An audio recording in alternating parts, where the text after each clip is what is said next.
Me again. Right, so extended review of the POV. So anyway, I've just put the batteries in and the memory card. First few things I've noticed straight away, the battery cover is really fiddly to get off. You unclip these things here, I don't know if you can see this, on the back there, you've got two clips, one each side. You just pull them to one side, but that's it. You will need something small. If you don't have fingernails like me, you're screwed.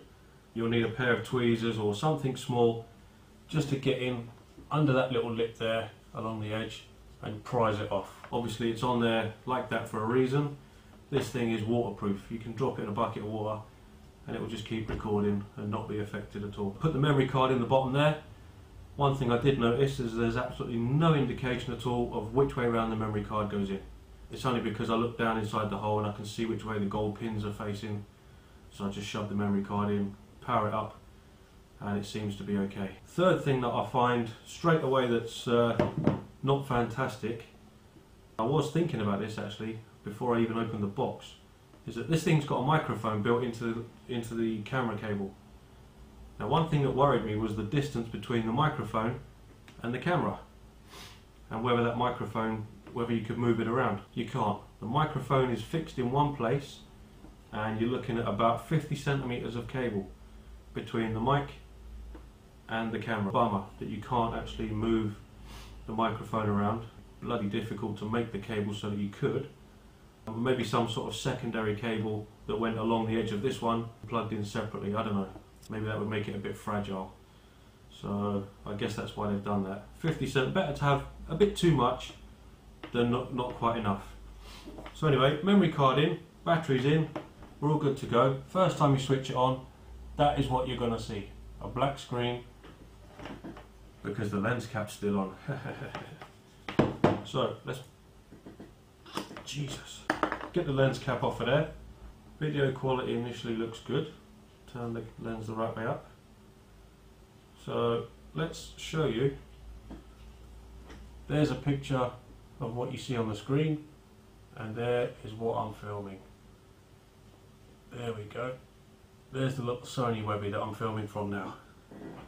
This thing is at least 4 times the size of the Sony Webby that I'm filming this on. Looks good. With the 4 gig memory card in there, it's showing 187 minutes recording time. 3 hours. And for that it will keep going round and round and round in loops.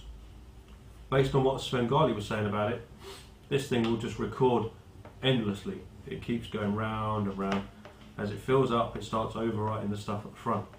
So you're wondering, well, how the hell do I tell it not to over-record the stuff that I caught earlier? And that is where your remote control comes in. Anything that you record that you want to tag, you tag it with this. You just press the tag button once and it will mark what you've recorded so it knows not to overwrite it. I haven't read the instructions yet, so I don't know quite what the length of time is that it will capture something that you've tagged so that it doesn't overwrite it. Because for instance, if I happen to catch anybody crashing their planes and I might think, oh, they spent 3 minutes on the runway, took off, had a dodgy flight, crashed into a tree, that might be 4 minutes of video. I might want to catch the whole thing. Now if I tag that, what I don't know is, at the moment, how much of that time frame back from the point that I've tagged will it record and retain. So I guess we'll find out. I'll read the instructions, see if it's mentioned in there, and we'll go from there. But that's it. I just wanted to let you know. It's good, it's sturdy, it will fit in my pocket, no problem, and it's not heavy to the point where you feel like you're dragging a brick around.